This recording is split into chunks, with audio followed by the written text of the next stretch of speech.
I believe we're on air right now, Mr. Ferraro. I see a yellow light, which means we are live. Okay, how are you? How is your summer going? It's going great with one exception, and I would like to weigh in on this right away, right off the bat. I'm getting some celebrity lookalikes when I go into different establishments. Okay, I don't know what you mean. When I go up to a counter to pay for a smoothie, low fat, I might add, I was told that I resemble a certain actor very, very closely. Who's the actor? Well, can you tell us the story? Just cut to the chase, Mr. Ferraro. I'll be on the treadmill following this hangout because more than one person this summer has told me I strongly resemble Jack Black. All right, better than Zach Galifianakis, which is what I was going to guess. Not that I think you look like Zach Galifianakis, but listen, I liked your work in American History X, Ed Norton. Thank you. I've been getting that since I was in high school. Nice. Well, it's better than Jack Black. Very cherubic face. But anyway, moving onward and upward, tell us why we're here. You're hosting tonight. I'm excited to be with you, man. I'm going to say that we're co-hosting, and I'm glad to see you're looking better than from the last video. But, you know, this is just two things, to just address overall the Common App essay and to discuss the new essay prompt number 4, which replaces last year's so-called special place one. You might remember from our videos last summer how much I really hated that essay. I hated the special place thing, and I'm glad it's gone because it's a lame essay. Yeah, well, once again, you know, the Common App people have responded to one of the trends, which is problem solving. So they took away anything that could be remotely gearing you towards a really soft narrative. And now we're getting into a very firm problem-solving, grit-oriented, overcoming obstacles, something that, you know, Alfie Cohen would probably be very excited about.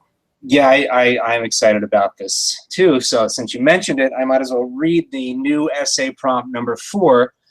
Describe a problem you've solved or a problem you'd like to solve. It can be an intellectual challenge, a research query, an ethical dilemma, anything that is of personal importance, no matter the scale. Explain its significance to you and what steps you took or could be taken to identify a solution.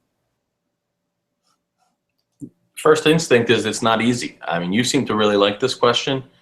I find myself getting a little tied up as a high school kid here trying to say, what problem have I solved? What I would do is I would go to the second part of the question. I would go with a big, ambitious answer of a big problem that I would like to solve. That's my immediate gut reaction. Okay. What I don't like about this question is very similar to what I didn't like about the special place one. You might remember the special place one is, oh, I come alive on the baseball field. Yes, I've read 30 of those essays this year. This one is, you get the, you can really be tempted to write about, I will solve the problem of war and cause world peace, or I'm going to propose a solution to end genocide, and things like that. And those are all great. It would be incredible if we could do that, but I think you risk going to something that's on a grand scale and not necessarily going to come up with a realistic essay. So I think that we need to scale down the problem just a little bit, and I like to see people make it a little more personal than something like that. Any thoughts on that, Mr. Ferraro?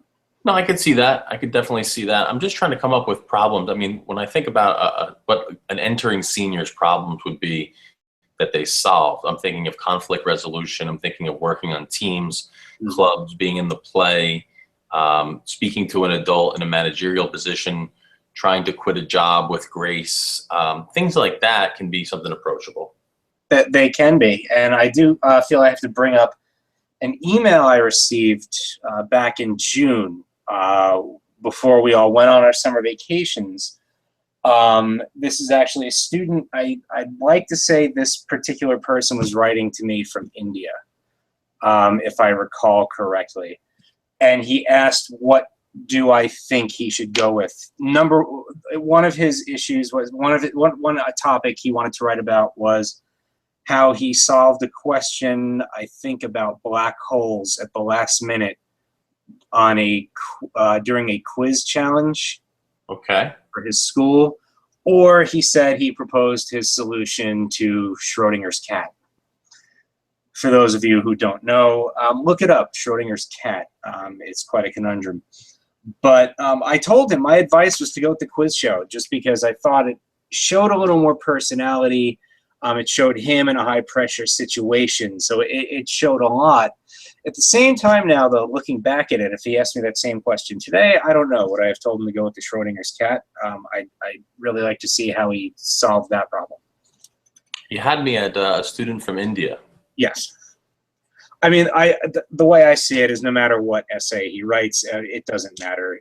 He's going to go where he wants to go for college, so I'm not too worried about him with those choices. I mean, do we want the Lexus or the BMW? I don't know. So, you know, it was one of those situations, but I think both of those were great questions, because one of them shows him in a specific situation. The other reflects his personality by trying to solve this problem or come up with a solution to this famous scenario that I think is frankly delightful. I'd love to see a solution to that.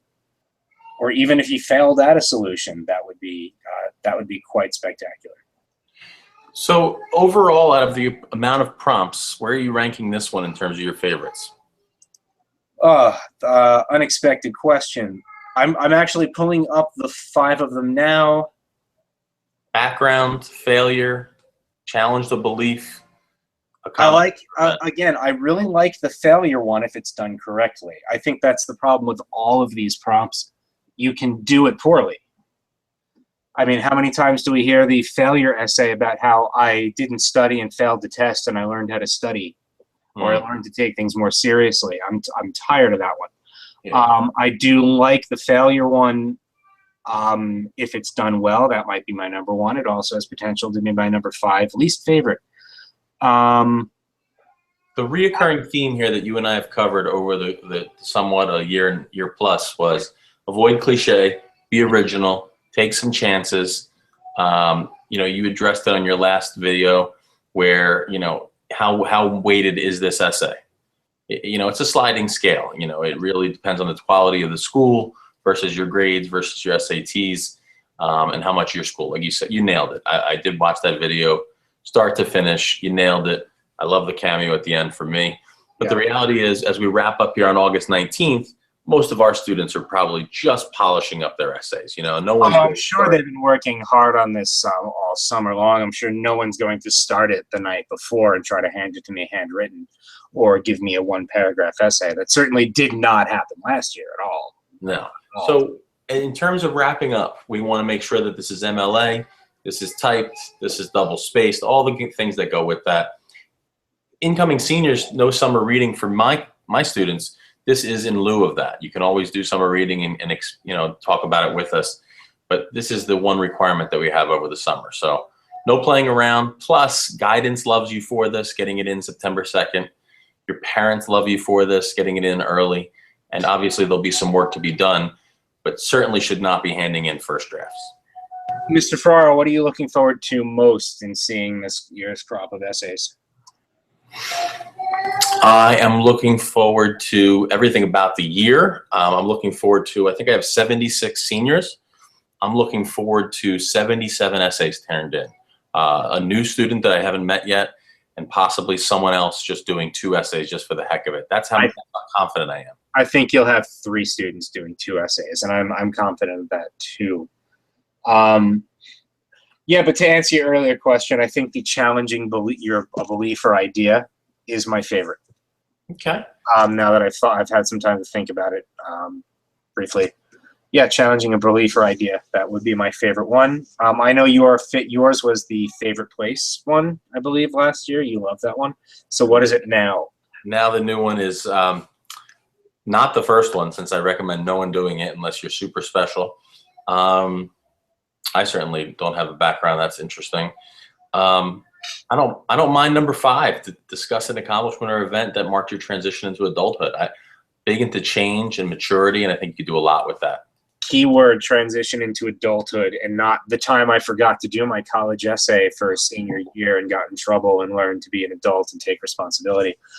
We don't want to look at that type of essay, but it's also a good idea to mention that I hope we don't get sued for this. Mentioning is it Johns Hopkins University's website has the best essays of certain years, and you can always go on and look at some of those as well to get a sense of what variety there is and what colleges are actually looking for.